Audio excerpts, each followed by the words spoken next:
Good morning, dear students. So your next chapter, that is chapter number 13, the models. So अभी मैं आपको एक video समझाते हुए दिखाऊंगी.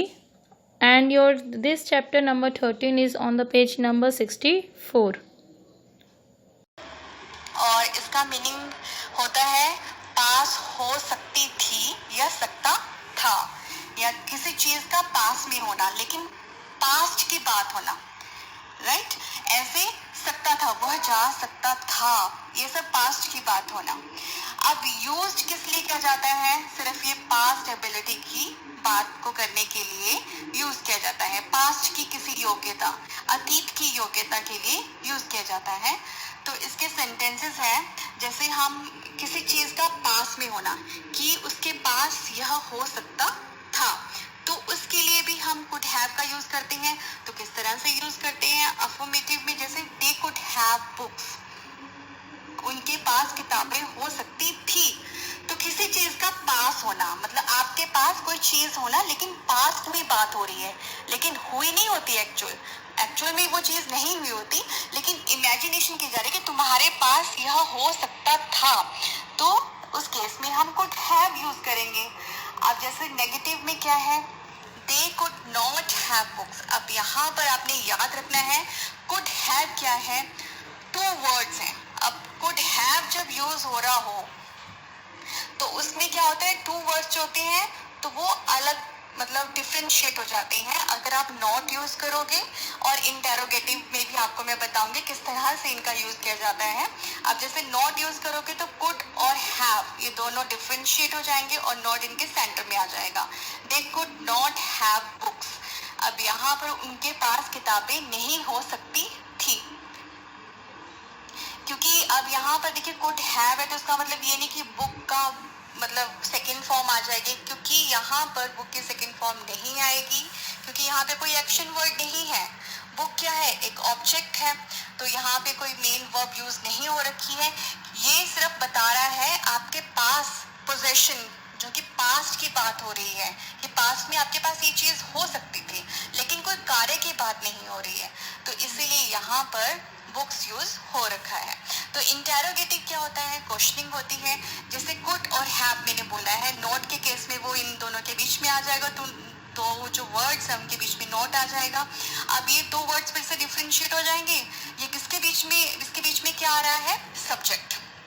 तो इन दोनों के बीच में सब्जेक्ट आ जाएगा. तो कुड सबसे पहले आएगा, then subject, then have. Could they have books? क्या उनके पास किताबें हो सकती थी? WH family. WH फैमिली में क्या होगा? जो कुड से पहले वाई यूज कर रहे हैं हम. Y could they have books? उनके पास किताबें क्यों हो सकती थी? तो ये कंडीशंस हैं कि किसी कंडीशन में उनके पास ये चीज हो सकती थी, लेकिन एक्चुअल में नहीं थी. तो नेक्स्ट है मोडालिटी. जैसे पास्ट एबिलिटी की बात हो रही है, योग्यता, सकता था. अब जैसे अफर्मेटिव में ही could have won the race, वह दौड़ जीत सकता था. अब यहाँ पे देखिए action verb, main verb use हो रखी है, और यहाँ पर मेन वर्ब जो है वो थर्ड फॉर्म में है, क्योंकि यहाँ पे कुड हैव है तो हैव के साथ हमेशा जो है वो थर्ड फॉर्म लगती है. तो कुड हैव के साथ थर्ड फॉर्म यूज हो रखी है. और ऐसे ही अगर नेगेटिव बनाते हो तो नेगेटिव में क्या होगा? Could not have won the race, वह दौड़ नहीं जीत सकता था. तो ये पास्ट की बात हो रही है. इमेजिन किया जा रहा है कि किसी कंडीशन में अगर ये होता तो वो ये नहीं कर सकता था. इंटेरोगेटिव में क्या होगा? कुड और हैव के बीच में सब्जेक्ट आ जाएगा, देन हैव के बाद main verb the race. Right, क्या वह दौड़ जीत सकता था? अब ऐसे ही WH फैमिली जो है, तो यहाँ पर कुड हैव को आपने डिफरेंशिएट करना है. तो कुड हैव के बीच में क्या आ जाएगा? ही. और हैव के बाद आप मेन वर्ब यूज करोगे. जो लास्ट का जो वर्ड होता है मॉडल वर्ब का, जो अगर टू वर्ड्स हो तो लास्ट के वर्ड के साथ मेन वर्ब यूज होती है. तो हैव वन द रेस. तो हाउ यूज हो रखा है? वह दौड़ कैसे जीत सकता था. तो ये सब यूज किए जाते हैं पास्ट एबिलिटी के लिए. तो ऐसे ही हमारी नेक्स्ट है मॉडल वर्ब विल, जो कि फ्यूचर के लिए यूज किए जाते हैं, जैसे गा, गेगी, वह जाएगा, खाएगा, पिएगा, राइट। तो यूज्ड फॉर फ्यूचर प्रेडिक्शन, मतलब भविष्यवाणी की वह जाएगा, वह खाएगा, तो फ्यूचर की प्रेडिक्शन के लिए यूज किया जाता है। जैसे एग्जांपल्स हैं अफर्मेटिव जैसे हो तो ही विल प्ले, वह खेलेगा, तो प्ले फर्स्ट फॉर्म है। नेगेटिव में ही विल नॉट प्ले, वह नहीं खेलेगा। इंटेरोगेटिव में विल ही प्ले, अब विल पहले आ गया है, क्या वह खेलेगा। WH family, how will he play, वह कैसे खेलेगा। तो ये सब प्रेडिक्शंस हैं फ्यूचर की, तो वहाँ पे विल यूज किया जाता है। तो ये बहुत सिंपल है। और नॉट आपने याद रखना है कि जो जनरली क्या होता है, जो विल होता है इज यूज्ड विद सेकंड और थर्ड पर्सन। तो सेकंड पर्सन यू होता है, ही, शी, इट और दे के साथ। जो ही, शी, दे है वो थर्ड पर्सन है, तो इन सब के साथ विल का यूज किया जाता है। और आई और वी के साथ आप शैल यूज करोगे, वो हम आगे करेंगे।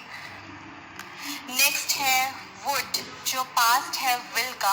तो ऐसी कौन सी कंडीशंस है जिसमें वुड यूज किया जाता है। तो वुड यूज किया जाता है जैसे किसी भी सेंटेंस में आप बोलते हो वह जाता था, वह गाती थी, वह खेलते थे, मतलब पास्ट हैबिट की बात हो रही है। तो इसमें ये पास्ट में सिर्फ हैबिट में यूज किया जाता है। जैसे पास्ट हैबिट या पुरानी आदत को बताने के लिए हम वुड का यूज करते हैं। रिक्वेस्ट के लिए हम वुड का यूज करते हैं, जो कि हम प्रेजेंट में कर रहे हैं, ठीक है। और पॉसिबिलिटी भी प्रेजेंट में, संभावना प्रेजेंट में हम बता रहे हैं कि ये हो सकेगा। चॉइस, चुनाव के लिए हम प्रेजेंट में इसको यूज कर सकते हैं। ऑफर के लिए भी हम प्रेजेंट में अगर कोई बात कर रहे हैं ऑफर की, तब भी हम इसका यूज करते हैं प्रस्ताव के लिए। और इसके अलावा विश, इच्छा के लिए भी हम वुड का यूज करते हैं, लेकिन उसमें आपको वुड के साथ लाइक टू का यूज करना पड़ेगा इच्छा को बताने के लिए। और इसके साथ साथ हम इसको यूज करते हैं इनडायरेक्ट स्पीच में यूज करते हैं। जैसे किसी थर्ड पर्सन को हम किसी की बात बताते हैं, उसमें हम वुड का यूज करते हैं। उस केस में विल का वुड हो जाता है। तो ये हम आगे एग्जाम्पल्स में समझते हैं। तो ऐसे जो मोडालिटी है जिसमें हम पास्ट हैबिट की बात कर रहे हैं, पुरानी आदत की बात कर रहे हैं, तो इसमें अफर्मेटिव जो सेंटेंस है, तो उस केस में he would go to school daily, वह रोजाना स्कूल जाता था, राइट। तो यहाँ पर वुड यूज हो रखा है और मेन वर्ब जो है उसकी फर्स्ट फॉर्म यूज हो रखी है। ऐसे ही नेगेटिव में क्या होगा, he would not go to school daily, वह रोज स्कूल नहीं जाता था। इंटेरोगेटिव, ये पास्ट हैबिट है, जो पास्ट हैबिट की बात हो रही है कि वह स्कूल नहीं जाता था, वह खेलता नहीं था, तो पास्ट हैबिट के बारे में बात कर रहे हैं। Would he go to school daily, क्या वह रोजाना स्कूल जाता था। अगर WH फैमिली है जो वो सबसे पहले लग जाएगी। How would he go to school daily, तो वह रोजाना स्कूल कैसे जाता था। तो ये सब पास्ट हैबिट, आपकी पुरानी आदत के बारे में बात करने के लिए हम वुड का यूज करते हैं। तो इसके साथ साथ अगर आप प्रेजेंट में रिक्वेस्ट कर रहे हो, निवेदन कर रहे हो, तब हम वुड का यूज करते हैं। जैसे वुड यू हेल्प मी, क्या आप मेरी मदद करेंगे। पॉसिबिलिटी प्रेजेंट में, संभावना, लेकिन श्योरिटी ज्यादा ना हो। संभावना के बारे में बात हो रही है लेकिन आप श्योर नहीं हो उस चीज के बारे में, तब आप वुड का यूज करोगे। क्योंकि पॉसिबिलिटी में हम कैन का भी यूज कर रहे थे और उसमें संभावना ज्यादा थी, लेकिन यहाँ पर संभावना कम है। तो I would go to school, मैं स्कूल जाऊंगा, मतलब श्योर नहीं है कि जाएगा ही या नहीं जाएगा। आप ऐसे ही चॉइस करते हो, अगर आप चुनाव करते हो, व्हाट वुड यू चूज, तुम क्या चुनोगे, तब भी हम वुड का यूज करते हैं। ऑफर के लिए, प्रस्ताव के लिए किसी को, would you play with me, क्या तुम मेरे साथ खेलोगे, यहाँ पर भी हम वुड का यूज कर रहे हैं। तो ये सब प्रेजेंट में बातें हैं, रिक्वेस्ट, पॉसिबिलिटी, चॉइस और ऑफर। पॉसिबिलिटी में श्योरिटी नहीं होती, तब हम वुड का यूज करते हैं। ऐसे ही नेक्स्ट है विश, जिसमें इच्छा बता रहे हैं। तो वहाँ पर हम वुड लाइक टू यूज करेंगे। I would like to play, मैं खेलना चाहता हूँ, तब हम वुड के साथ लाइक टू यूज करेंगे। अब इनडायरेक्ट स्पीच क्या होता है कि अगर आपने किसी से कोई बात कही है, वो आपकी बात किसी थर्ड पर्सन से कर रहा है, उसे हम इनडायरेक्ट स्पीच कहते हैं। जैसे शी टोल्ड मी, उसने मुझसे कहा या बोला, that she would finish this work, कि वह यह काम पूरा कर लेगी। तब यहाँ पर देखिए told, two main verbs use हो रखी हैं, टोल्ड और फिनिश। तो यहाँ पर जो फर्स्ट जो है वर्ब वो पास्ट में है और सेकंड में हमने वुड का यूज कर रखा है, इसीलिए हमने मेन वर्ब की फर्स्ट फॉर्म यूज कर रखी है। यहाँ पर विल ही वुड में चेंज हो गया है, तो इसका मीनिंग है उसने मुझसे कहा कि वह यह काम पूरा कर लेगी। हम अपने आगे आने वाली वीडियो में अच्छी तरह से ये लेसन कंप्लीट करेंगे कि डायरेक्ट और इनडायरेक्ट स्पीच क्या होती है, लेकिन आपने सिर्फ यहाँ पर याद रखना है कि वुड को हम इनडायरेक्ट स्पीच में किस तरह से यूज करते हैं। ऐसे ही आपने ये भी याद रखना है कि we can also use another modal verb. एक और ऐसी मॉडल वर्ब है, वो है यूज टू, जो कि यूज की जाती है इंस्टेड ऑफ वुड की जगह इन पास्ट हैबिट के केस में। जैसे ही would go to school daily, अब ये था, तो आप यहाँ पर पास्ट हैबिट को बताने के लिए यूज्ड टू भी यूज कर सकते हो। He used to go to school daily, तो इन दोनों का मतलब एक ही होता है, वह रोजाना स्कूल जाता था। तो आप इसमें कंफ्यूज नहीं होना है कि आप वुड यूज करोगे या यूज टू यूज करोगे, तो दोनों का मतलब एक होता है। नेक्स्ट है वुड हैव। तो वुड हैव कहाँ यूज किया जाता है? एक तो पोजेशन होना, पास होता, लेकिन पास्ट की बात हो रही है, पास्ट में किसी चीज का पोजेशन होना, मतलब कोई चीज आपके पास होना, राइट, वह पास होता। तो इमेजिन किया जा रहा है जो एक्चुअल में नहीं होता है, और ऐसे चुका होता, वह काम कर चुका होता। तो यहाँ पर हम वुड हैव का यूज करेंगे, लेकिन ये एग्जाम्पल्स के थ्रू आपको और अच्छे से समझ आ जाएगा। तो इसकी एग्जाम्पल्स कर लेते हैं, जैसे पोजेशन के बारे में कि ये आपके पास होता, लेकिन पास्ट में। अब जैसे अफर्मेटिव जो सेंटेंस है, तो उसमें किस तरह से यूज किया जाता है? They would have books. तो यहाँ पर कोई एक्शन वर्ब नहीं यूज की जा रही है, तो सिर्फ ऑब्जेक्ट है और वुड हैव है। तो दे वुड हैव बुक्स, उनके पास किताबें होती। तो किसी कंडीशंस की बात हो रही है कि उसके पास मतलब कुछ किसी वजह से उसके पास अगर ऐसा होता तो ये किताबें उसके पास होती। तो ये पास्ट की बात हो रही है। ऐसे ही नेक्स्ट है नेगेटिव केस में आप वुड हैव। अब टू वर्ड्स है, इन दोनों के बीच में आप नॉट यूज कर लोगे।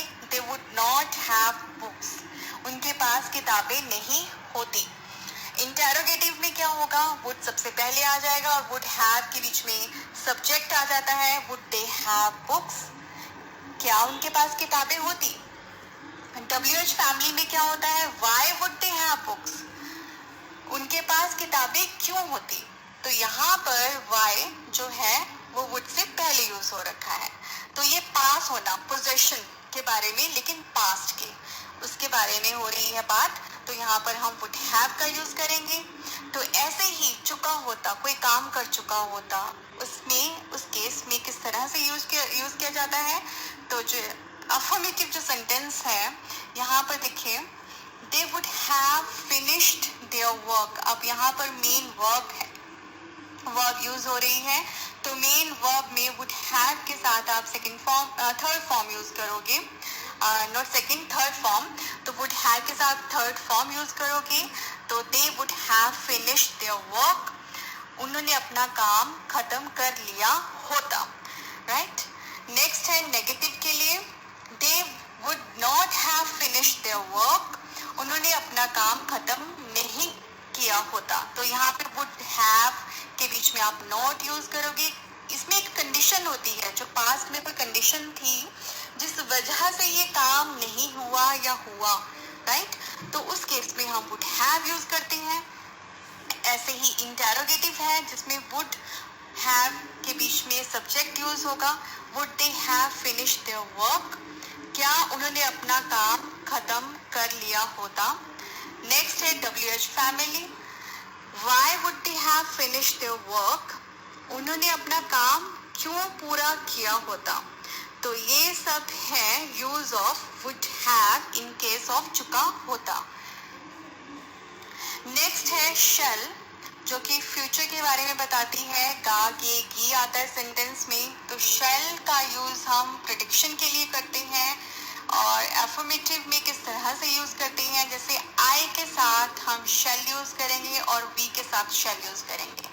आई शेल प्ले, तो फर्स्ट पर्सन के साथ हम शेल का यूज करेंगे।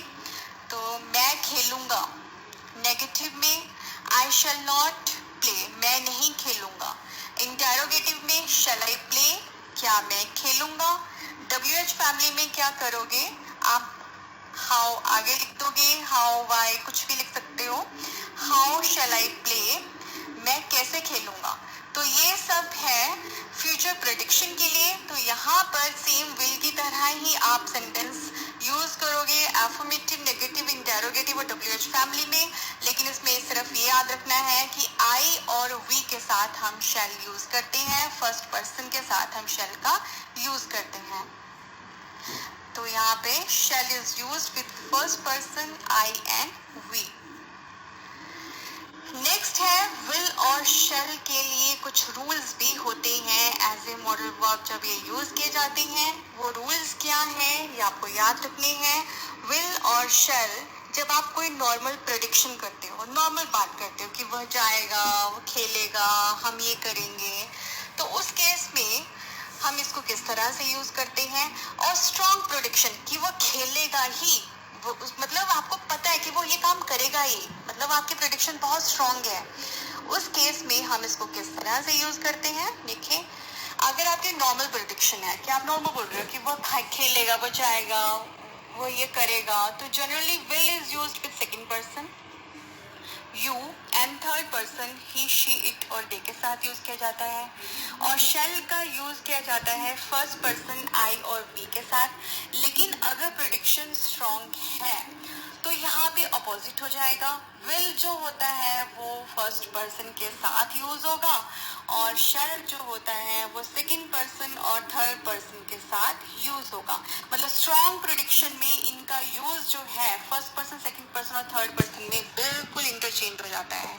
तो ये चीज आपने याद रखनी है। आप स्ट्रॉन्ग प्रेडिक्शन जो होती है वो क्या होती है, जैसे आप कमांड दे रहे हो किसी को या कोई एडवाइस दे रहे हो, प्रॉमिस करना, थ्रेट के लिए, डिसीजन के लिए, उन सब में हम विल किसके फर्स्ट पर्सन के साथ यूज करोगे और शेल सेकंड और थर्ड पर्सन के साथ यूज करोगे।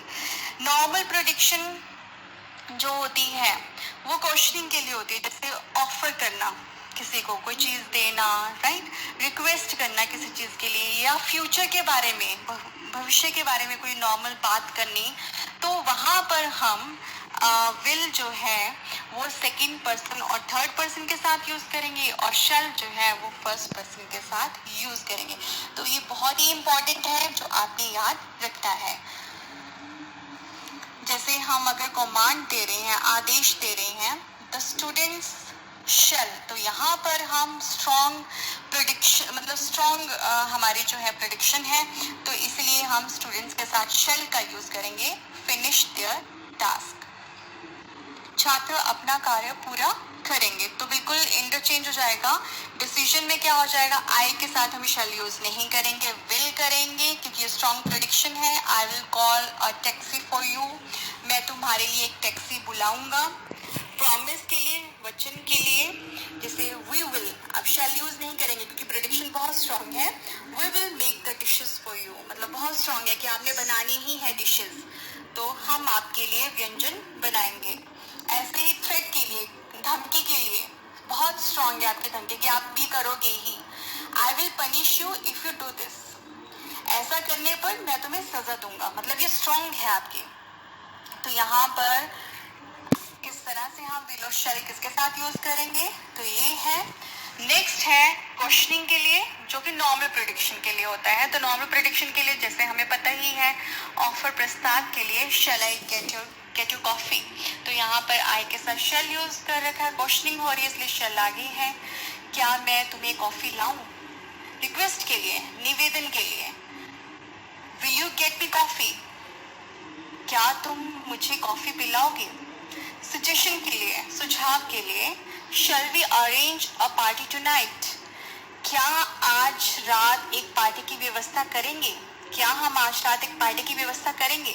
तो यहाँ पर वी के साथ शैल, लेकिन क्वेश्चनिंग के लिए शैल आगे है। तो इस तरह से हम नॉर्मल प्रेडिक्शन के लिए इसका किस तरह से यूज करते हैं वो ये सब यहाँ पे बताया गया है। तो ऐसे ही नेक्स्ट हमारी मॉडल वर्ब है शुड। शुड का मतलब होता है चाहिए। तो शुड का हम यूज किस तरह से करते हैं,